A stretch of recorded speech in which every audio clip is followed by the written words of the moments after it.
welcome to once again another edition of the award-winning Midnight Blue and Gold Launchpad podcast. I am Rocket Ryan Brandt. I am PJ Spiller, and I hope those awards are coming soon. I'm Dan Rocketman Savage. And I'm Nate the Texas Rocket. And I'm Kyle W. Kyle W. Smith, engineer, producer extraordinaire. A lot of stuff to talk about.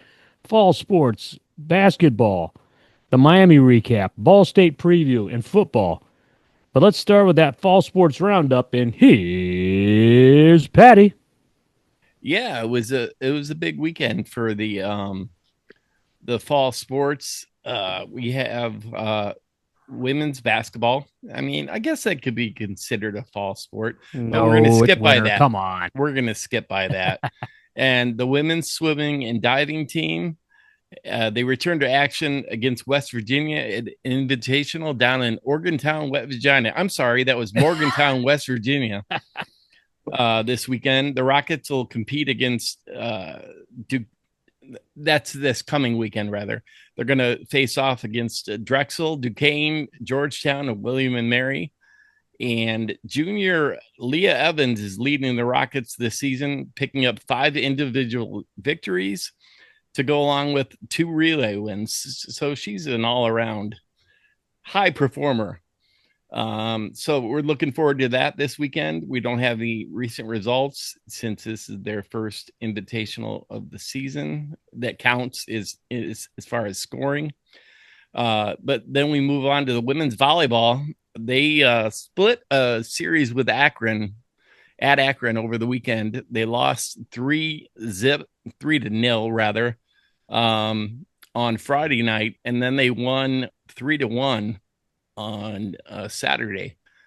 So they clinched a MAC championship invite, and they are the number 4 overall seed in the MAC tournament tournament. And they'll face off against Miami Redhawks on Friday the 21st. And it's down in Bowling Green. So if any of you people are big volleyball fans, it's not too far to travel to get down there and cheer on the lady volleyball team. Olivia Heitkamp is leading the offense as she averages 3.08 kills a contest, which is pretty dang good when you think about it. Kills are hard to come by for outside hitters. And Kelsey Smith is firing off like 9.69 assists per contest. And on the defensive side of the ball, Grace Freeberger is leading the MAC with 4.65 digs a contest. I can dig it. Yeah, we can all dig that. So let's get down and support the Lady Rockets in Bowling Green. It'd be great to have a win down there on their court, even though we're not playing them. Then taking a look at the men's cross country, we have a runner on the men's side that is going to be in the national championship race. Joed Martino. Yeah, I think Joed that's how you pronounce it. Yeah. He's going to represent the Rockets at the 2025 national championship. It's the first time in quite a while that we've had a qualifier. Well, I'm sorry, since last year, but before that, we had another qualifier. I think it was in 2010.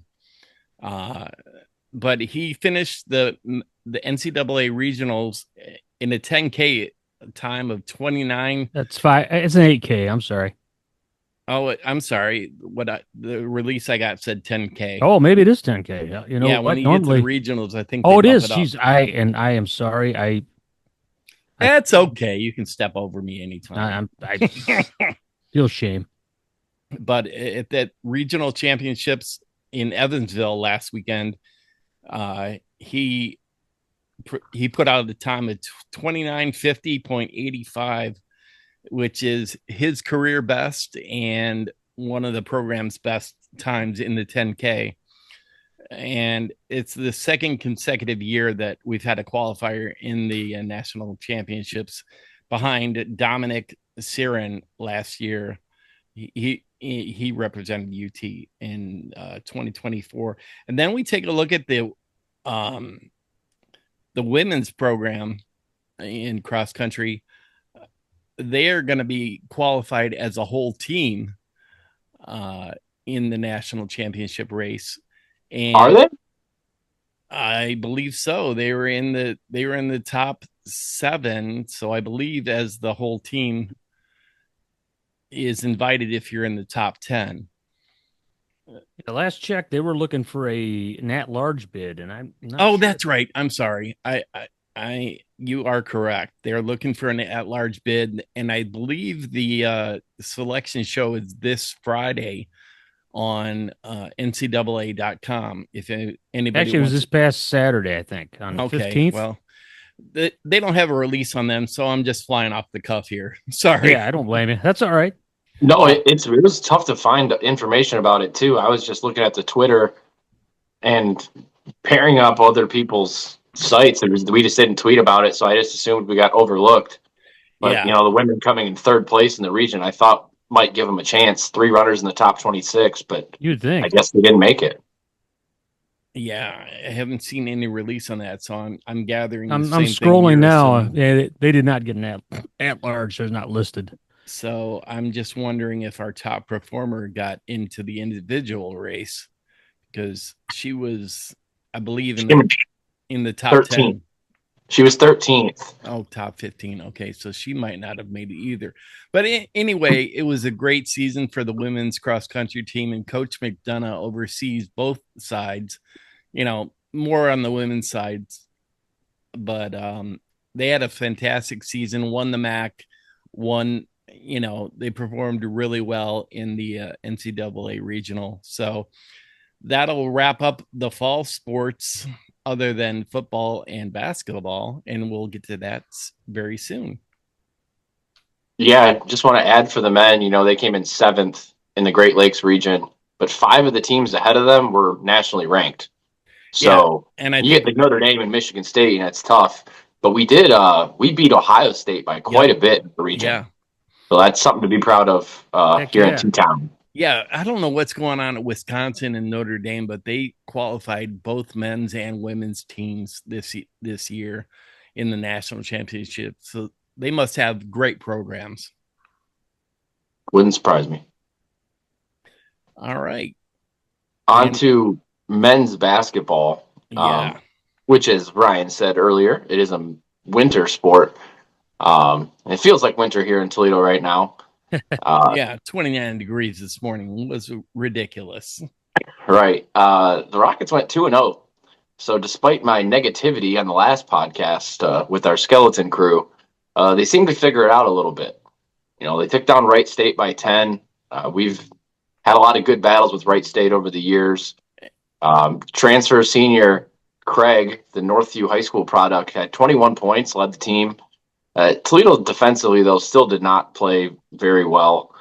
We still gave up 55.3% from the field.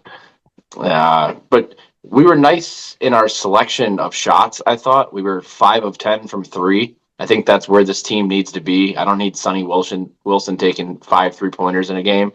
But, man, the announcers on ESPN Plus were tough to listen to. Wright State homers. My gosh. Oh, yeah, it was ridiculous. And to be honest, when has TK had a great defensive team looking in the past? I mean, he's kind of set the bar rather low. Yeah, it's been a while. Jordan Loft's the real last great defensive player I think that we've had here. Right. But I think with Leroy Blyden, he gets a lot of steals. So that's kind of a new wrinkle in this team that makes him a little bit fun to watch on the defensive end. And then Saturday, they hosted Detroit Mercy, who is head coached by the dude that used to be at Northern Illinois, Coach Montgomery, who he was terrible there. So that shows you how bad Detroit is when they hired him from getting fired at Northern Illinois. We beat them 90-83. All starters were in double figures. Sonny Wilson had a better second half than first half. And Leroy Blyden Jr., 20 points, led the team. A nice sharpshooter. Austin Parks, the center, was 7 of 7 from the floor, which is great to see a center, make every shot they take. Yeah, plus he got into foul trouble a little early in the first half, and they kind of took him in and out, and were smart about how they're using him. So definitely, I thought he had a good game against Wright State Yeah. at Detroit, kind of coming around a little bit. Yeah, For I think sure. Dan, you and I were texting back and forth during the Detroit game, and I had just gotten done saying to my wife Susie that, wow, this Blyden is a nice player. And then I think right after that he just missed a bunny and then ended up fouling somebody. So it was, but he is a nice addition to the team this year for sure. Yeah, right on. We still missed 9 free throws, which wasn't, we don't like to see that. Those are supposed to be gimmies. But Detroit was also awful from the free throw line, so it kind of was a moot point. I'm not sure Detroit's going to be very good this year, but it was nice to show the 3,700 on hand at Savage Arena. We can indeed win a home game. So the Rockets are 2-2, and they head out to they get Youngstown State at home coming up this week. I believe Wednesday night or something. Wednesday Yeah, night, it's Wednesday 7 night. o'clock. And it's Lord of the Wings night. Any idea what that means? I'm guessing it's a spinoff of the Lord of the Rings because the women's team is having a Wicked night in December on December 2nd. I instantly thought chicken wings. So That's what and I'm I got a thinking. little excited. I'm not going to lie. Giving away free chicken wings. Yeah. I'll be I mean, there. it has Get to some be. I mean, roosters. they got to have something. I mean, Yeah, the Cookie Monster only goes so far. that's right. I don't It know. worked, though.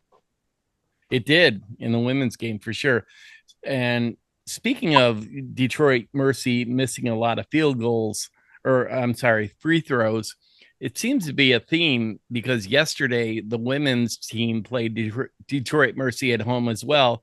And I think the Detroit Mercy's women's team shot something like 48% or 50% from the foul line, and that's not good in anybody's book. Well, I know their best scorer got in trouble early. Like she got a technical and 2 Yeah. fouls on top of that. Like that. But I mean, what's wild is like if you took away the overall record so far this year, with Toledo being 0-2, close loss with Gonzaga, but then Detroit being 1-0, that first quarter, if you said, all right, one of these teams is 1-0 and one's 0-2, you would have guessed Toledo was 1-0, just the way they ran. Yeah, absolutely. They were up and down the court really well. They got off to a fast start, and I know that's what Coach Jenny wanted. It was nice to see them get out of the blocks fast. Dan and I were at the game. Dan, your impressions of the game yesterday with the women's team? Yeah, it was a little bit sloppy. It was, we didn't really pull away. We kind of stayed in that 10 to 15 point lead range, basically after the 5-minute mark in the first quarter. Diala, our center, had 5 steals, which, I mean, she was all over the place. She even had a fast break where she was humming. I mean, we are a lot more athletic than we've been. Our biggest athlete, obviously, is Faith Fed Robinson. She led the team with 17 points. So, no, I like this team. I think they've got a lot to prove. Now, they shot 12% from 3. That's going to have to improve. But I think if some of those buckets fall, we'll be fine this year. I've seen some rumors not rumors, but some fans that don't think that we're going to be very good, maybe middle of the pack area. I think they're wrong. And I disagree. I think the MAC is going to be down this year. We've played very stiff competition with, obviously, Troy and Gonzaga are very good programs. They're both probably NCAA teams this year. Yeah, no, for sure. I think Eva Cole, she's been fantastic so far, filling in at that 4 position. Game. Yeah, she looks like she's in shape. Obviously Kendall Crothers has been a baller. That was our 23rd consecutive win against the Horizon League on the women's side. Wow. Which is very, very impressive. And that's also a good point because the Rockets head to Northern Kentucky, who is also in the Horizon League, I believe Tuesday or Wednesday, but it's an 11 a.m. kids game. So, those tend to get rowdy opposed to most other teams' normal games. So if you got nothing to do, I think a Tuesday or Wednesday morning, check out which day it is. I'm mind farting there. They played they played Buffalo. Was it Buffalo last year? And the kids. Yep. That game, I remember watching it that morning, and it was fun. It was the crowd. They actually were loud kids. Like it was fun to watch on TV. You're gonna see a bunch of kids doing 6-7 in the stands. Yeah. Well, the women won 66-52. in the last 30 seconds of the game, you could see the kids getting reared up, hoping we went to the free throw line and could get that 67, but just 1 point short. Oh, I was hoping they'd hit a 3 and then a Yeah. foul. Yeah, That's just me. they play Northern Wednesday at 11 a.m. Wednesday. So there you go. It's at Northern, so we can't get And out to the KU. game. So anyway, Yep. hey Kyle, I did a little research here, buddy. We're going back to the Lord of the Wings night. So it's an Okay. epic twist on Lord of the Rings, featuring wing-themed fun, prizes, and unforgettable fan battles for the crown. At halftime, there's going to be a Dave's Hot Chicken eating contest. Oh, okay. So there you go. Yeah, nice. And then I think it is the following week they play at Youngstown State, but the next home game will be against Morgan State on December 2nd. That's a Tuesday. It'll be a 7:00 tip, and that is the Wicked night. Okay, there we go. My granddaughters are very excited about going to that game, I can and imagine. who knows what they have in store as far as promotions that night. That'll be a good time to get your kids out and get to the women's game. They had a nice turnout yesterday. I believe it was something right around 4,000, and a lot of youth teams were there yesterday. So it was great to see the kids get out there, and then it was a really nice touch after the game. All the players went over and signed autographs and such. And I got to talk to Faith Ed Robinson right after the game. She came up in the stands, and I don't know. I was texting with Dan during the game. She came out in the first quarter. Yeah, she was rubbing her knee. She was rubbing her thigh, actually. Oh, it was. She pointed to her knee initially. Yeah, and I was literally right behind the bench, and she said to the trainer, "My thigh is killing me." So he took her back into the locker room and did whatever he needed to do. But she played the rest of the game and had a career, tied her career high with a sore leg, her sore quad. In the third and fourth quarter, she was noticeably limping, but still didn't lose any speed or any aggressiveness. So she's just a trooper. I think she's going to be a team leader this year for sure. As a sophomore rather. And I just love her aggressiveness and how much she really reminds me of Sammy McConowitz in the ways that she plays and her intensity. Yeah, I like watching this women's team because they play all 11 girls. Yeah. And the men are already down to a 6 or 7 man rotation. So nothing changes. Just in general, I think the women are more fun to watch, and their talent's young, also like the men. So both teams are going to have growing pains this year, but pretty damn good week, if you ask me. Absolutely. Has anyone watched Wicked? The first one, the second one is just out in theaters right now, but I have not seen that. I haven't babysat. I tried watching it with Kristen, and I got about a half hour through, which I think is respectable. Yeah, and then I turned on 1996 thriller Twister to kind of balance it out, but it was okay. I'm not a big sing song kind of guy. I'm not a big Disney fan. Yeah, I'm not a musical fan either. Yeah, I love musicals. I just don't like all the singing and dancing. And I stole that from Mr. Furley back in the old Three's Company TV show. The only musical I ever really liked was Phantom of the Opera when we saw the Broadway production live. But nonetheless, it's going to be a Wicked night on December 2nd. Tonight on Wicked Night Musical Talk, we're talking about our favorite musicals. Why don't you send it in to us and we'll read them on the air. Yeah, drop us a line and we'll get your favorite musical. Nate, what's your favorite musical? We'll go with Cats. Okay. Wow. Going old school. Texas Rocket is a man of culture. I want everybody to know that. Yeah, we just don't let anybody on the show. I mean, you gotta pass a stringent test to be able to be hanging out amongst us. I believe that's the first question of the interview, isn't it, Rocket? It is. Ryan? Yeah, and the second one is spell ABC. As long as you spot them, the A and the B. Right. But, now that all of our listeners have exited the podcast. Okay, while we're talking musicals, Sound of Music. It's the only one I really like. That. Oh my God, I hate that. Bad. My mom made us go to that and watch it every time it was on TV. I cannot stand that movie anymore. I mean, there wasn't enough nudity for me, but I still liked it. That's Well, just me. it depends on where you watch it. If you watch it in Times Square, New York, you might have seen the nude version. I've seen a nipple or so. But anyway, hey, let's want to start talking about the Miami game and the announcement that came down about 20 minutes before game time. That was Daquan Finn was not going to be playing for Miami. Of course, former Rocket going to be we're playing talking against his football here, backup. folks. Yes, we are. We're going to football. Foosball, the foosball. The foosball. And it was just a shock that it was going to be the battle of Finn versus Gleason, and it was going to be awesome. And apparently he just decided not to show up to school or to practice that week. That's one of the things I've heard.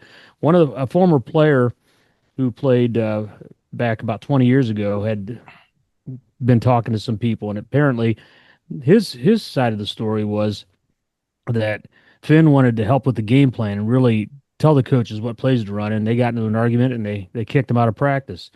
And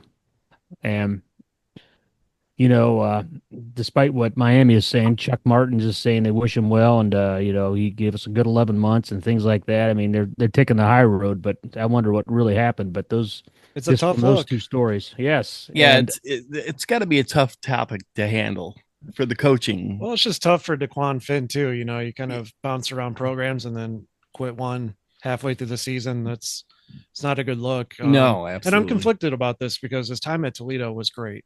And he's a phenomenal athlete. Right. But yeah, that's a character issue. Well, go ahead. I'm sorry.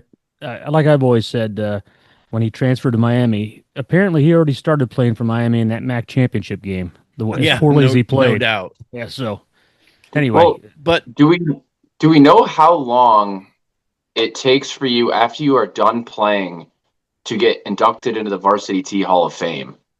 Because if it's from the last time he played at Toledo and he just maybe helped us get back to the MAC championship, I say we induct him the first day we can. He'd be a first ballot. Hell yeah.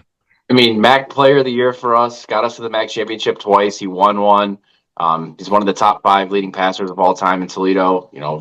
Accolades are among MAC best across the board for the history of the whole conference. So, it sucks to hear that something went awry down there in Oxford. Yeah, and you kind of wonder, with his passing yards accumulated with Toledo.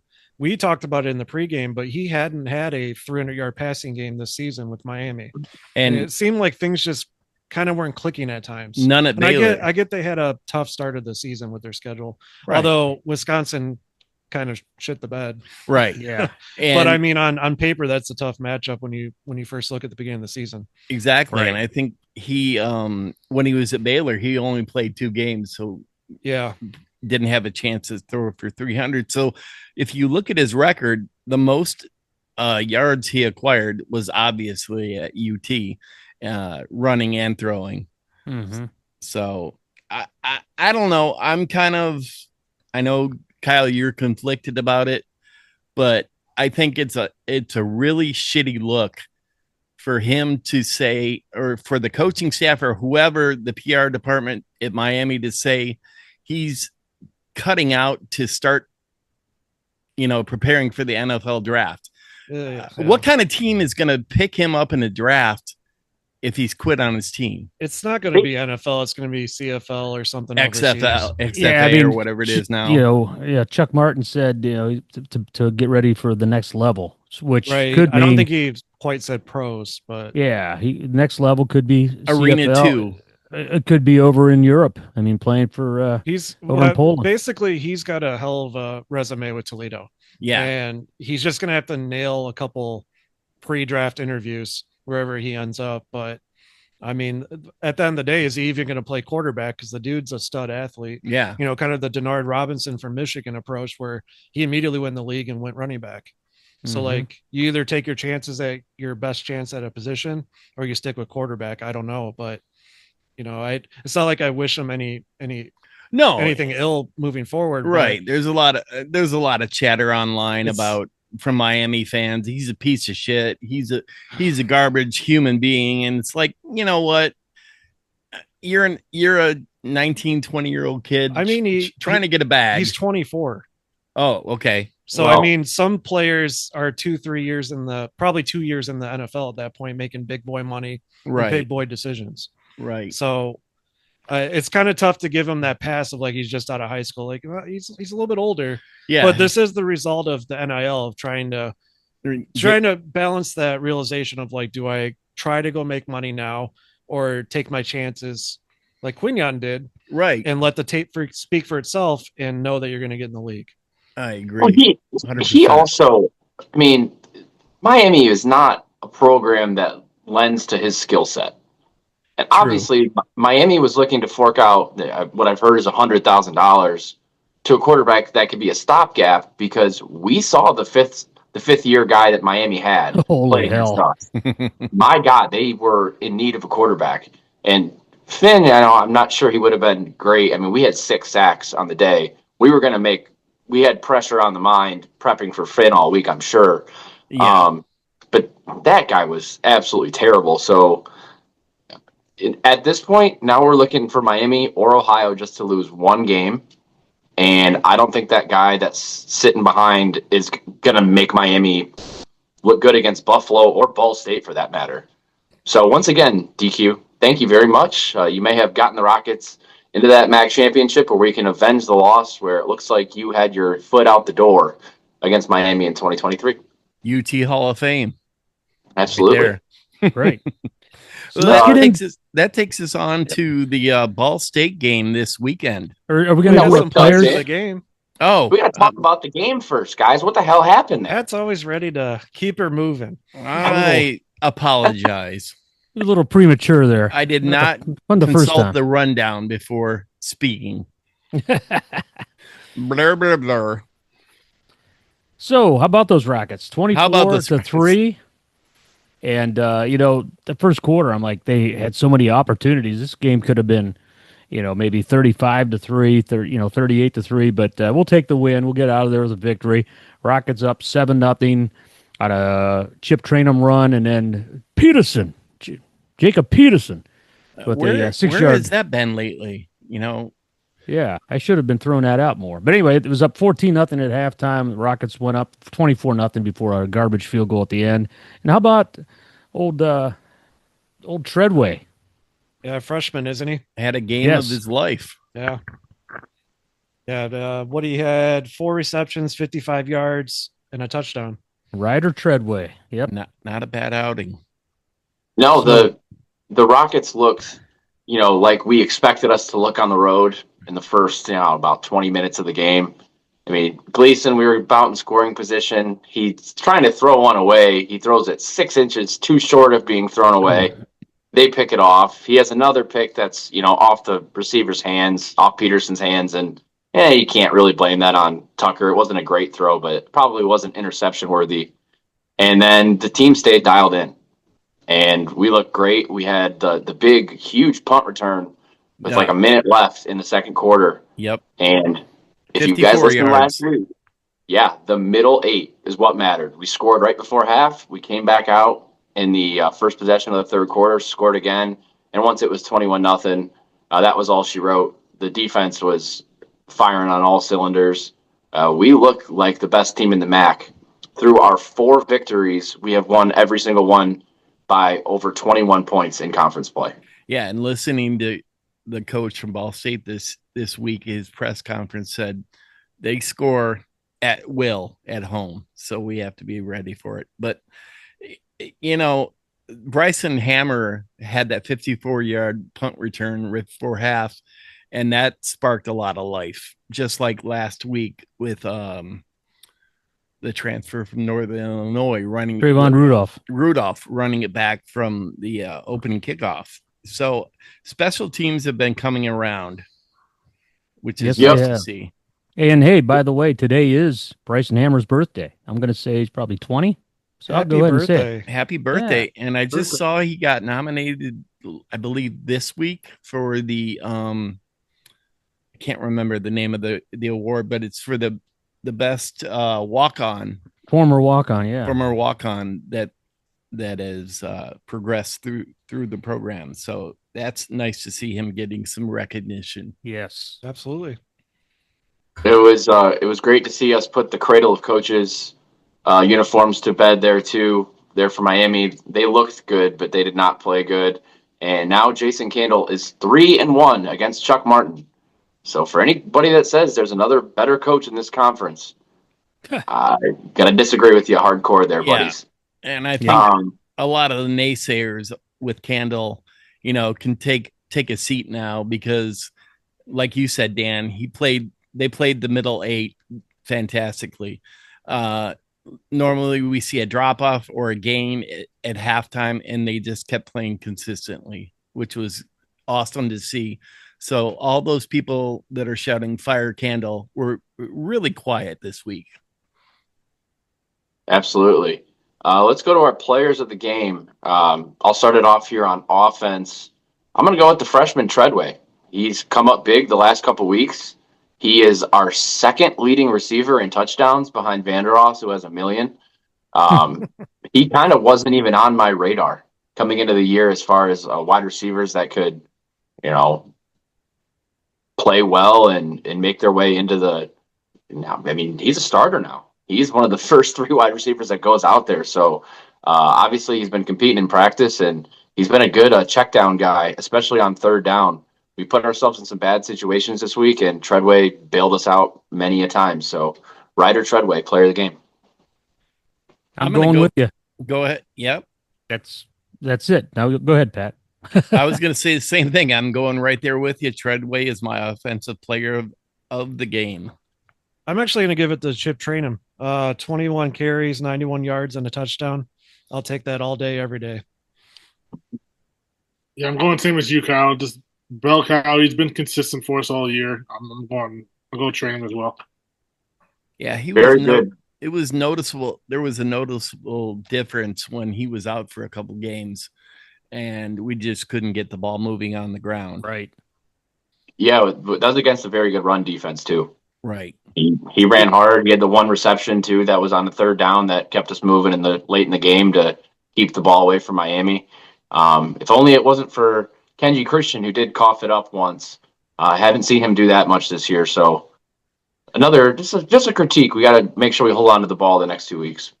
Yeah, I mean, I really think if we don't get that punt return right there before half, I mean, it definitely could have been a different game in the second half, because that was just a huge momentum get. So yeah, I agree, Dan. I think both defenses did play well in the first almost 2 quarters. So yeah. Defensively, player of the game, I'm going to go to who Jason Candle gave it. I'm going to give it to Pointer. You got a big defensive lineman who wears a single digit. You always love that. Big number 8 out there, following in the footsteps of Darius Alexander. We had 5 different guys with a single sack, and then we had a split, half sack there too. So I'm giving it to Pointer. He's third on the team in tackles, big sack. Huge game. Defensive line as a whole just played their asses off.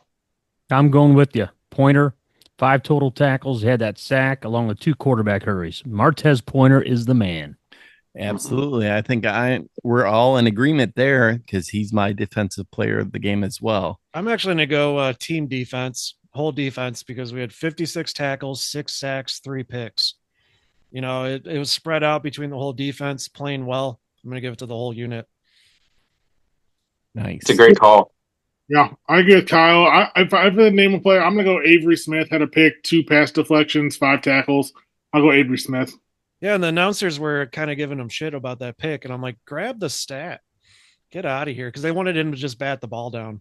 Yeah. Exactly. And I was like, you don't know what you're talking about. Go home. Was it him or Bowers that had the really long return, Bowers. and then they called the holding?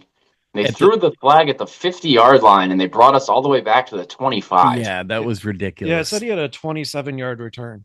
Yeah. It should have been more than. I mean, he got all the way down to basically the red zone, and there was obviously a hold, but they put us all the way back in our own territory. It just seemed like someone messed up there. I don't know. And if we're gonna name everybody, shout out to Braden Alls, the other pick. So I was just gonna say, since we're talking about the D backfield, We've got 3 defensive backs in the MAC top 10 passes defended. That's interception plus breakups. Andre Fuller has got 10. The pride of Loxahatchee, Florida, right down the road. There you go. Yeah, I think you sent us pictures of that high school That was today. high school. Yep. And then Avery Smith is he's second in the league with 9, and Braden Alls is 8th with 7. Nasir Bowers is 11th with 6 pass breakups and interceptions. And what's amazing is the guy you didn't name, who's maybe potentially like a second-round draft pick, McNeil Warren. Right. Well, yeah. That this DB room might be one of the best we've ever seen at Toledo. They're one of the best in the nation. And speaking of McNeil Warren, he was chosen for the top 15. He's in the semifinals of the Jim Thorpe Award for the nation's top defensive back. I've seen him in some mock drafts already, going at the late first round, early second round. And I mean, before we move on to Ball State, big shout out to Quinyon Mitchell last night. I think St. Brown has had 6 drops this season. Yeah. And he had 5 drops last night, I think, mostly against Quinyon Mitchell. I mean, every time they targeted somebody against Quinyon, it was just locked down. Yep. They couldn't do anything against him. Yeah. I think there was a stat they gave in the second half that he's, one of the top defensive backs. He's probably going to be all pro his rookie year, which is unbelievable. Second year now. Or second year, my bad. Yeah, he's, according to Pro Football Focus, the completion percentage against him, it's like in the 43%. That's the best corner ever since they've been keeping track of it. Wow. Even better than Revis? Yes. Wow. Well, Pro Football Focus has only been around since 2018. Okay. Well, I mean, kind of a silent killer too. A lot of people don't talk about in the media. Patrick Surtain. Yeah. I mean, he's also a dog, but if he's beating out guys like Surtain, that's really impressive. Absolute gangster. And when I was at that NFL draft there in Detroit, I told the Eagles fans behind me, I said, he's the best player to ever come out of the MAC. Right now, I'm not looking like a liar. Right. No, you nailed it. All right. Special teams player of the week. Got to be Hammer, right? Hammer time. Hammer time. Yeah, they started to play that in the Glass Bowl now. Yeah. Awesome. Must have gotten the rights. Yeah, no kidding. But I want to give a special shout out to a guy who has not performed well all year, and that would be Duran, our punter. He did nail them down inside the 10 on a few punts and inside the 20 on almost every occasion that was called for. So his average jumped up to, I think, 42.8, almost 43 yards per punt, which is not phenomenal, but for what he was called on in that game, I'll give him a special shout. Yeah, the only time Miami started field position on the Toledo side of the ball was when Kenji fumbled it. So other than that, they had to go the full length of the field, and even when they only had 10 yards, 15 yards to go, they still couldn't punch it in. So really good effort from the defense. Exactly. MAC standings. This is important because there's 6 teams still alive to make this thing. We're in a log jam. Our friend Alex Shear has been putting on Twitter all the shenanigans that can happen, and he's doing God's work. Thank God, because I started writing on the windows of my house like Goodwill Hunting and chalkboards everywhere I can find, just trying to figure this out. Outside of like the weird potential that 6 or 7 teams are tied at 5-3 in the league, which I don't think is going to happen. The Rockets just need to win out. It's gonna be tough. We got Ball State and Central Michigan. They've beaten their fair share of contenders this year. We need Western Michigan to win out, but they've got a decently easy schedule. I think Eastern Michigan will give them a game because it's a rivalry game. But other than that, have Western win out, we win out, and just one loss from Miami or Ohio. And no matter who we're tied with the other one, we are fine. We will beat them in the head-to-head tie.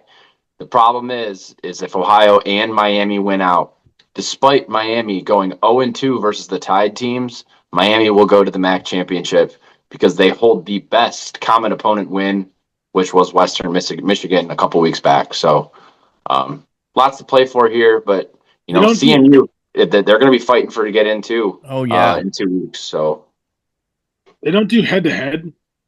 It goes to who we all played. Common opponents. If it's a 3-way tie? If it's a 3-way. Gotcha. But if it's 2-way, then it's head to head? It's head to head. So we would beat Miami head to head, and we didn't play Ohio. So then it would go back to that tiebreaker, and our win over Ball State would be the best team that was beat in basically order of finish. Now, that could also change if Bowling Green wins the last 2 games. If Bowling Green somehow ends up being a better win than Ball State, then we could potentially lose the tiebreaker to Ohio. But as of right now, we're looking fine matched up with Ohio. Okay. Now to Ball State. Pat, you ready to go on this one yet? Yeah. Ball State comes in next Saturday, November 22nd. This Saturday. I'm sorry. I've got my week screwed up. Well, when you came down to Florida, that kind of threw things off. Kind of threw my whole brain off. I apologize for that. Oh, no, completely my fault. So, have you guys seen the spread in this one yet? No, I have not. We are 26.5-point favorites. Ooh, wow, that's a big number. But we're winning games by average of 40, some at home. True. And the coach from Ball State in his press conference said they're just scoring it well at home. So they're looking to get out to a great start right from the opening kick if they can. But against our defense, that's going to be a little bit easier said than done. Yeah, all time this series has been tighter than you'd expect. Toledo leads at 27-21 with 1 tie. Last time they played was back in Muncie in 2023. I remember, was it Paulie, Todd Beach, Paul Beach, and I drove down, met Paul Sandor down there, and we were out in the rain for maybe like a quarter, and then we just went under the stands and watched it on our phone. Because me and Bags sat in the rain the whole game while Ryan was nice and warm drinking whatever he was drinking underneath the press tower. I don't remember. It was a long ride home. This Ball State team is kind of interesting. They beat Ohio, so they obviously they're capable, and more so at home, I would say, of playing up to teams. In the Glass Bowl, though, it might be a different situation. They're led by fourth year quarterback, but he wasn't always a quarterback. He was playing DB for some of his time there in Muncie. He's only got 1,200 yards passing, 8 touchdowns, 6 picks. He is their leading rusher, though. He's got 537 yards rushing, 5 TDs on the ground, and that includes a crap ton of sacks. So his 3-yard average would probably be better if they didn't account for sacks. He's the main guy on offense you got to watch out for. If we can bottle him up on the ground, I see no problem we'll have stopping Ball State. And then, Magwood, wide receiver, he's decent. Weatherly, he's been capable. He lines up at running back sometimes. But even their rushers, I don't know. This Ball State offense does not scare me in the slightest. Right. But defensively, they got a DN with 11 sacks. So wow. Tucker better protect his weak side this week, because Ball State's going to be coming, and it only takes a couple fumble turnovers to really flip a game, and obviously they held Ohio to 14 or 17 points, so defensively Ball State isn't terrible.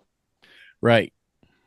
In the press conference with their coach today, Magwood was also speaking, and he kind of didn't sound scared. I don't want to say that, but he's concerned about how well the Toledo defensive backfield is playing. So they're going to have their hands full, but I think our defense has had a little bit of trouble with running quarterbacks this year. Not a huge amount of yards, but we've given up some big plays to running quarterbacks. Midway through the Washington State game, their quarterback started running, and he ended up being their leading rusher and gave us a little bit of trouble. But hopefully, that's been corrected, and we won't do that this week. Yeah, this is the second time this year we're playing a guy with the name Voorhees. Although Washington State's running backs, it was spelled differently, but the dude with 11 sacks, his last name's Voorhees. So it might have spooky flashbacks to that game there in Pullman. And yeah, as you mentioned, Pat, the running quarterback Brock Lowry for Western Michigan, he had 66 yards rushing. He had a good game, and they ran the same play twice on us that seemed to work. So hopefully we learned how to contain touchdown since late September. Yeah, hopefully they buttoned it up and we can handle that now. Also, for fans listening, get out to the game. Yeah, we had an awesome crowd at the midweek game. Obviously, they were pushing that one pretty hard, but tickets are not, extraordinarily expensive. It's not senior day because we do that on our first home game of the year now, but this is the last time a lot of our seniors will ever play in the Glass Bowl unless they come back in the Italian Football League in a couple of years. So just get out and support the Rockets. It's a 2:00 game. Ohio State plays Rutgers. Michigan plays Maryland. There's no need to, watch your Big Ten team. Just come out. You can watch it on your phone if you want. Yeah, this Toledo team has been awesome at home. It should leave a good taste in your mouth, and then hopefully get you up to go to the MAC championship in a few weeks. Yeah, it's a 2:00 kick, and the weather for Saturday is supposed to be pretty mild. I think it's going to be like partly cloudy, and I think they said a high of like 55 degrees. So it's not going to be bad. Get out there and support your Rockets. A lot of the seniors on their last day in the Glass Bowl. Ryan, all right, your thoughts on the game coming up? Yeah, I mean, go ahead, Ryan. No, go ahead. I didn't know who you were talking to. I just think, I think Toledo's defense is the way they've been playing this year. If I would be surprised if they get more than seven points. So we'll see what happens. But I'll give my prediction here in a minute. Yeah, I think we're ready for score predictions. I wish I had more analysis on Ball State. They have Ryan. I mean, you gave the all-time record. Ball State's been a bugaboo for Toledo. Sure has.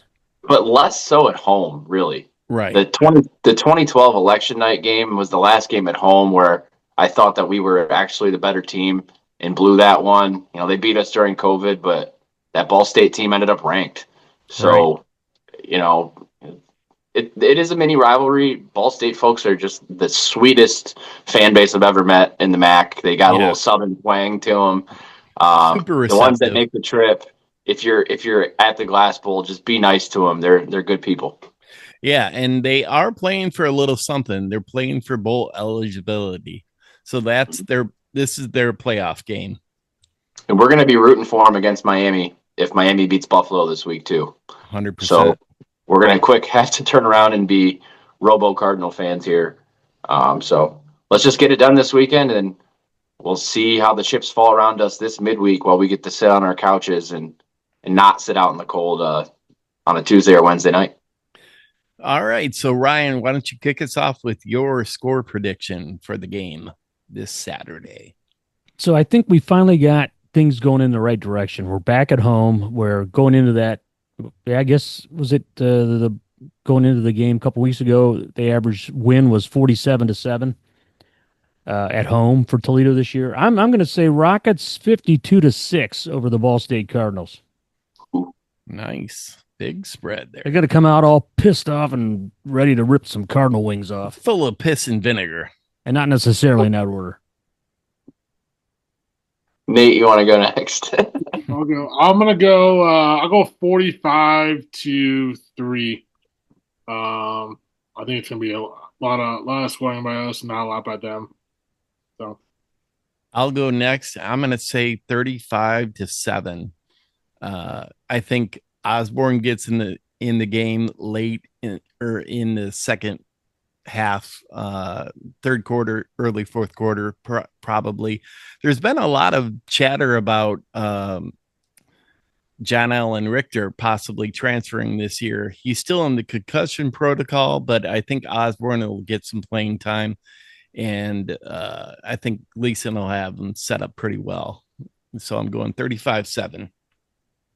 I'll go next. I've got 48-0.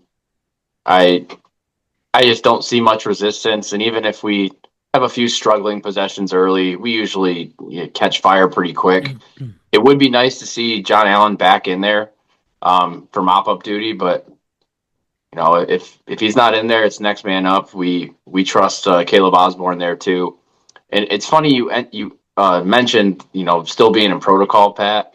Our women's basketball team, Kendall Braden, is also still in protocol from a scrimmage against Notre Dame where she got hit pretty good, and she's still having light sensitivity issues and noise issues. Wow. She had whiplash that went into it as well, which could be also a thing that John Allen Richter had happen to him. But not all concussions are the same. It's not like you get your bell rung and then every 2 weeks you're just right back in there. Right. Some kind of Like lasts with you. So, right, Yeah. and it can be a problem. So hopefully he is healthy, and if he does transfer, we hope it's just not in the Mid-American Conference, because I think that dude's a baller. Exactly. He's got a cannon.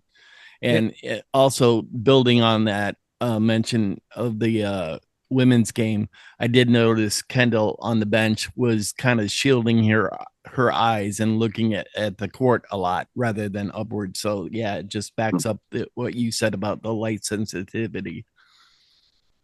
Yeah. So I guess my key to the game is lock up Voorhees. I want to see some extra pass protection back there, running back, leave a tight end back. I don't care. But just lock them up. We'll be fine. I'm going to say a late touchdown in garbage time for Ball State. I'm going to go 42-10 Toledo. Those are all covered, by the way. All covers. Yep. And we're all on the same page with that. So I think it'll be a nice. I do have bowl projections if you want them real quick. Yep. I was just going to say that it's going to be a nice afternoon, and then we're going to roll into the bowl projections. So, Nate, take it away. So, again, kind of similar, sticking with the Idaho Potato Bowl. I like the opponent, UNLV. This is according to ESPN, by the way. I like that matchup. I think UNLV is a pretty good program to put our talents against, so I like that. Yeah.